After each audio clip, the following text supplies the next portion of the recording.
Washington's a good football team, 4-2 coming into this game, 2-1 in the Big Ten, and obviously coming off a real big win against Michigan Saturday. They looked extremely strong and impressive. Washington is definitely a good team coming off a national championship appearance. Iowa's not getting a break after their game against Ohio State. Absolutely not. Another tough matchup that, a lot of people might not be familiar with this opponent, but hey, that's what we're here for, Brady. That's right, Colin. But hello, everyone. Welcome to Before the Kickoff, the Daily Iowans weekly pregame show and your number one source for Hawkeye sports. I'm Brady Barron. And I'm Colin Carruthers. We're going to break down everything you need to know before the kickoff. Today, we're going to see if there's any history between these two unfamiliar opponents, see how the Hawks are preparing for this new challenge, and of course, give our predictions for this weekend's game. Yeah, but first, Brady, I know we want to get into Washington, but I know it's going to be tough to watch, but we need to relive the game from this past Saturday. So we're just going to go straight into the matchup as Iowa took on the number 3 team ranked in the country, the Ohio State Buckeyes. They move up to number 2. We'll see why here in a moment. Over 105K, packed the shoe for a masterclass from Ohio State.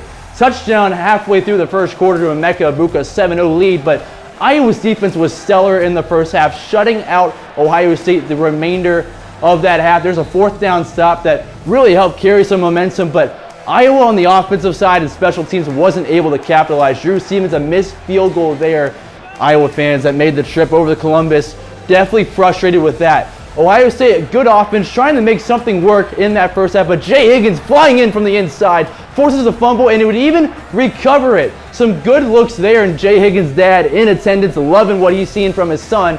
And then again, one drive later from Ohio State, Sebastian Castro in between a Will Howard pass. He'd pick it off heading into the second half, and, well, it's about all the good news we're going to get out of Iowa. Start of the second half. Jeremiah Smith one-on-one, Deshaun Lee, not a chance, 14-0, Ohio State. And then Caden McNamara in the pocket, sacked and fumbles a ball away, and things would just start to look ugly for Iowa. From one QB not moving in the pocket to a QB moving towards the end zone. Will Howard rushes to make it 21-0, and that was a total dagger to any momentum Iowa was trying to gain.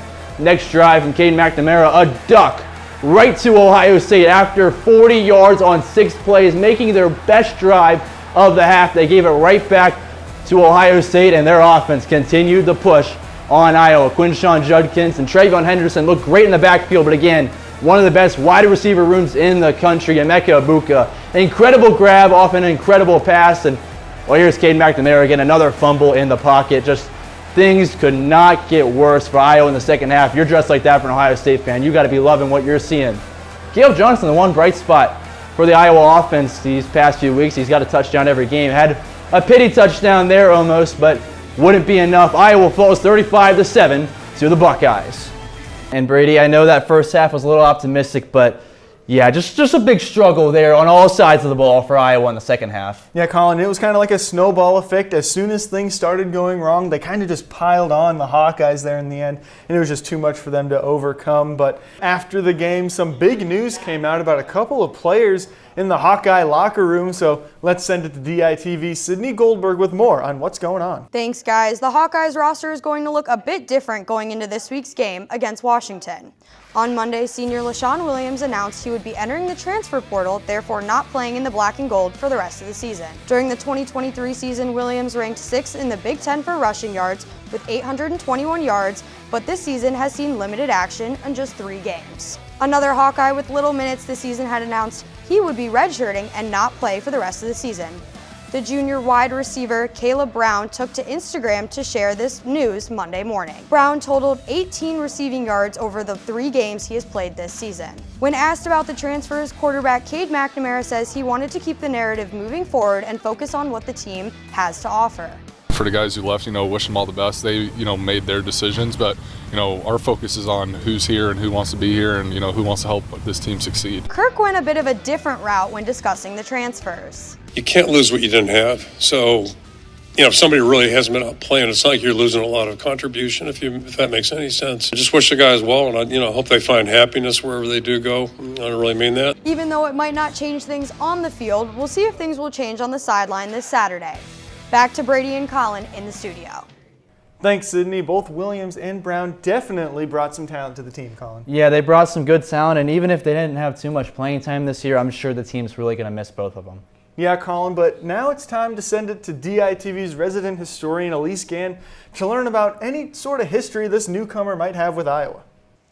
Thanks, guys. Although they've met only a few times, there's a lot of history to be discussed between these two teams. Unfortunately, I forgot my glasses today, but you know the drill, and let's get right into it.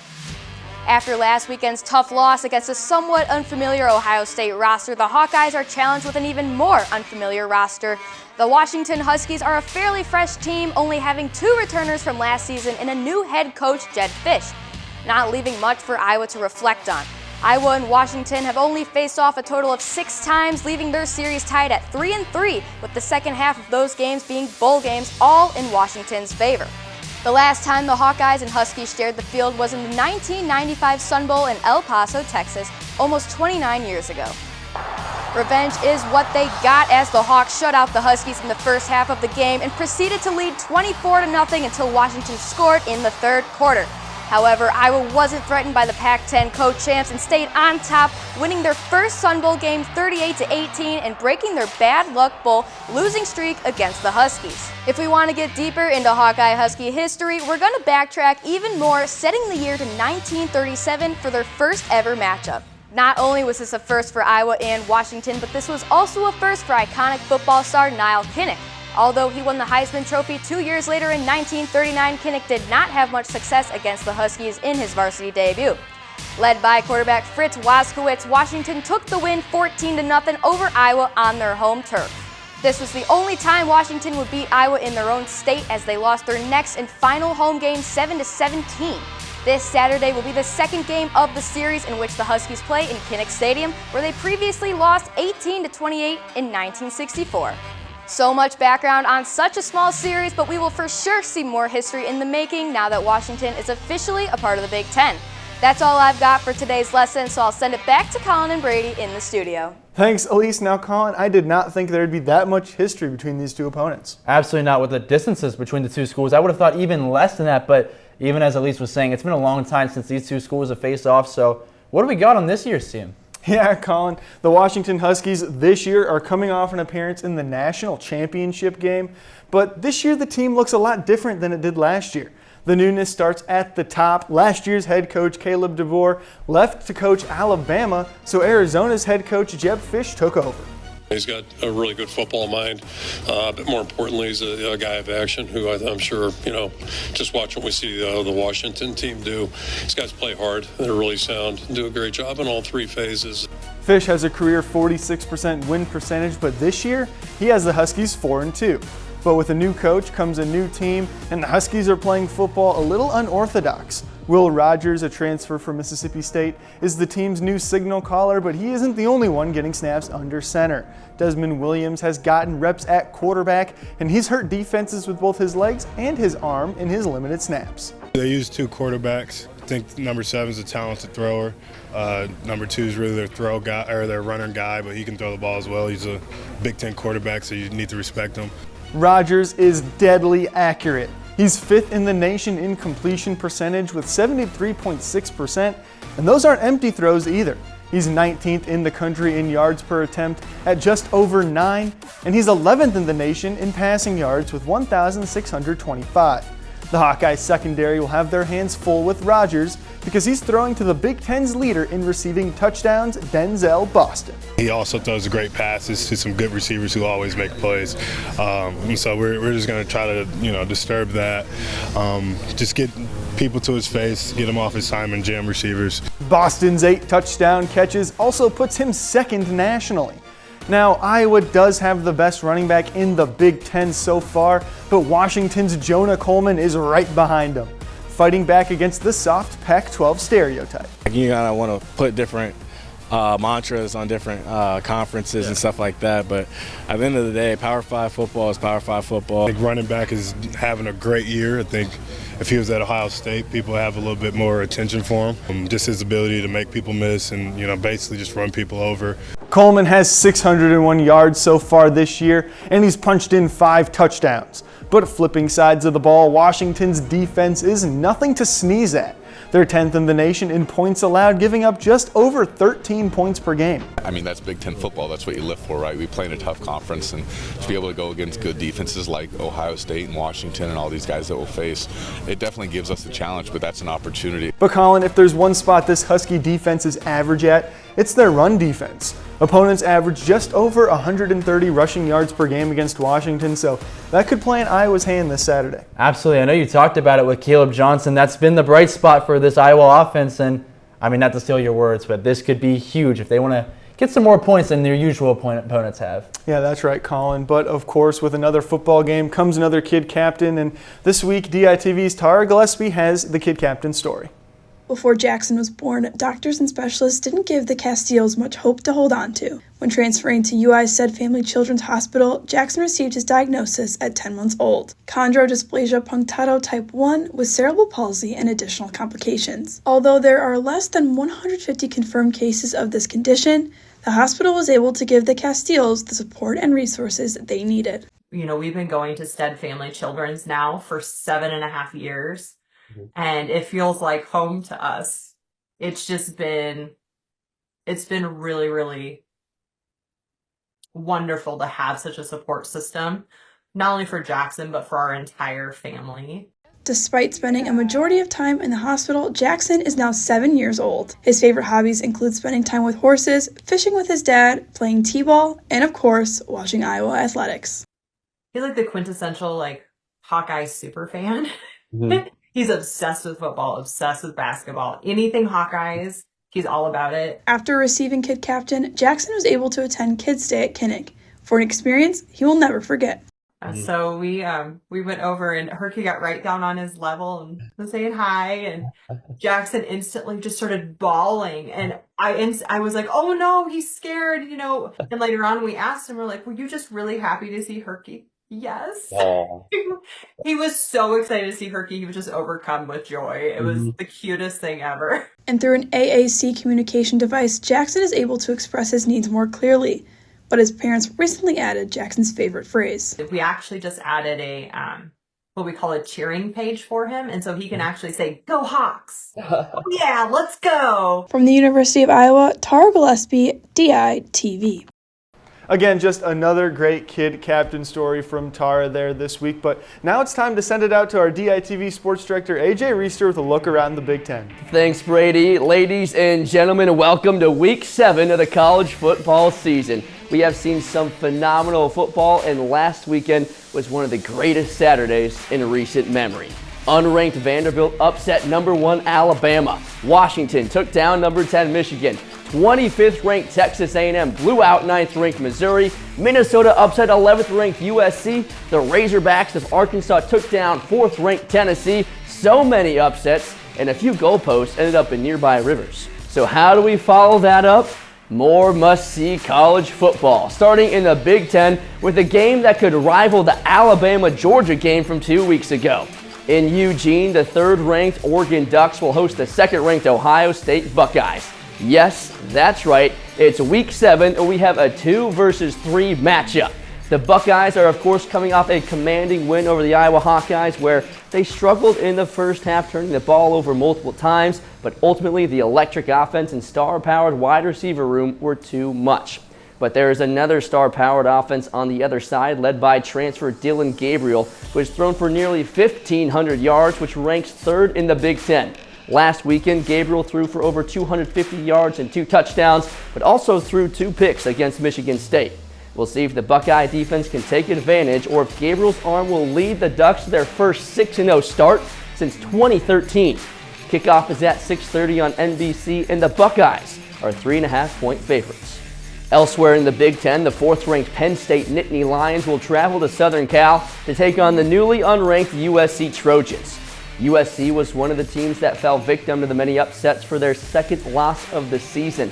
Miller Moss again struggled with turning the ball over, throwing 2 interceptions, including 1 to end the game. They'll be hosting a hungry Nittany Lions team that has been left out of the playoffs for so many years, but with the new format, they're looking to turn the narrative around and make a deep run. Penn State comes in undefeated and a ranked win under their belt after beating Illinois 2 weeks ago. Drew Aller has been fantastic in his third year, throwing for over 1,000 yards, 9 touchdowns, and just 1 interception. They've also been led by a defense averaging just over 11 points per game allowed. This will be an interesting matchup to see if USC will be storming their own field this weekend, or if the Nittany Lions can continue to be a title contender in the 12-team playoff era. Kickoff is set for 2:30 on CBS with the Nittany Lions as 4-point favorites. Now for our non-conference game of the week down in Dallas, Texas. Cotton Bowl Stadium is getting an early visit by a rivalry as old as time. The Red River rivalry, 18th ranked Oklahoma and the top ranked team in the land, the Texas Longhorns. With the injury to Quinn Ewers in week 3, the Longhorns have been led by prodigy child Archie Manning. 2 weeks ago against Mississippi State, Manning threw for over 300 yards and 2 touchdowns in his first SEC win. But earlier this week, head coach Steve Sarkisian said he feels good about Quinn Ewers being back and starting against Oklahoma. The Sooners, on the other hand, bench starter Jackson Arnold during the team's 25-15 loss to Tennessee and handed the reins to true freshman Michael Hawkins Jr., who got his first start against Auburn and led them to victory 27-21 and threw for over 160 yards. With so many questions at quarterback, this Red River rivalry could be one for the ages. Kickoff is set for 2:30 on ABC, and the Longhorns are 14.5-point favorites. That's a look around the Big Ten and the country. What games are you guys most excited for this weekend? Thank you, AJ. Now, Colin, I don't know about you, but Kansas State is taking a trip over to Colorado. We got prime time, Shadur Sanders, Travis Hunter. That's a big-time matchup I'm keeping my eye on this week. Well, I'm going for some late-night football this week, Brady. You know, Ashton Genty's been one of the best running backs in the country. Now I get to take a vacation down to Hawaii. I mean, come on, after I get through my slate of normal college football, let's have some fun with some late-night action. That's right, Colin. Nothing better than late-night football. But now it's time for predictions. Last week was a dark day for Iowa fans everywhere, not just because the Hawkeyes lost, but A.J. Reister once again won the predictions championship, becoming the first person to win twice this season. Now it's up to the DITV Sports Staff to save everyone from A.J.'s reign on top. But first, we're going to send it to Sydney in the newsroom for her Hawkeye highlight and her score prediction. Thanks, Brady. My Hawkeye highlight for the week is Sebastian Castro. Castro is coming off a huge week against Ohio State with that interception. I believe that this will lead the momentum of the defense to shut down the Husky offense. However, with that being said, Washington is coming off a huge win against the Michigan Wolverines in a rematch of last year's national championship. And I believe that this will carry into Saturday, where I have Washington overcoming the Hawkeyes 28-21. And now we're going to send it over to Elise to hear her predictions for the week. Thanks, Sydney. This week, I'm rocking with wide receiver Reese Vanderzee, who has slowly found his groove throughout the season.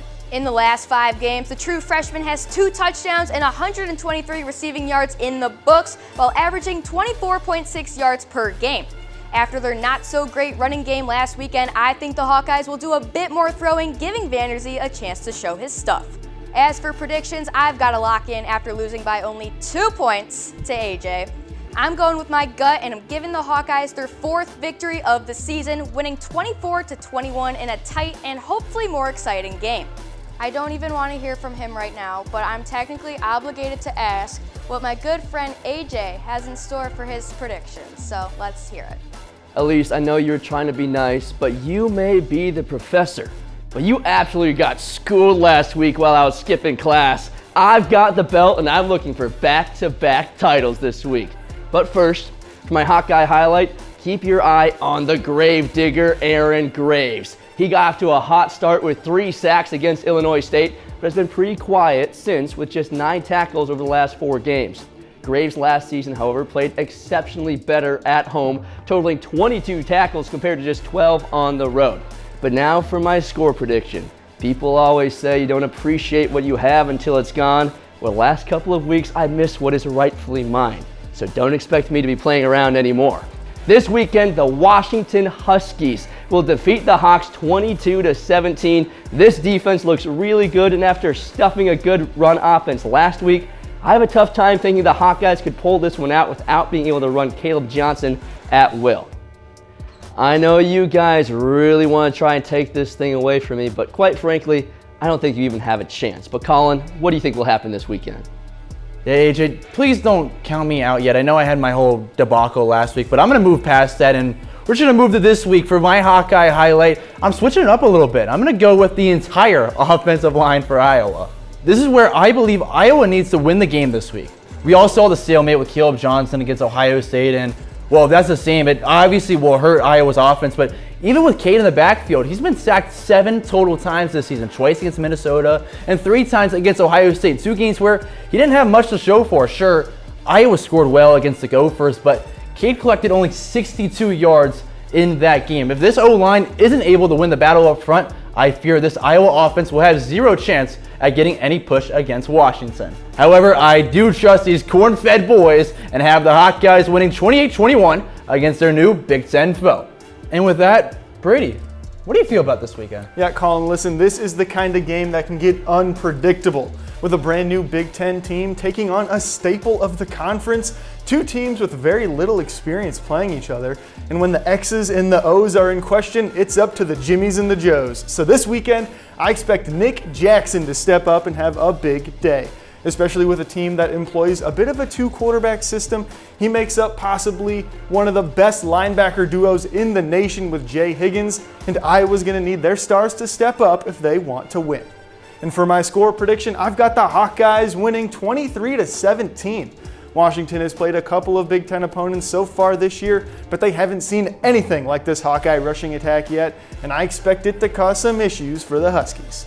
Well, Brady, as Lee Corso would say, good pick, good pick. I know we had some others pick the Huskies, but I'm confident in a bounce-back weekend for the Hawkeyes. Yeah, thank you, Colin. And we have a pretty good split across the staff. Huskies, Iowa, it should be a good one this weekend, but that's all we have for you today. Thank you, Sydney, Elise, AJ, and you for tuning in to Before the Kickoff. Be sure to stay tuned with the Daily Iowan website and YouTube page for all the latest on Hawkeye sports.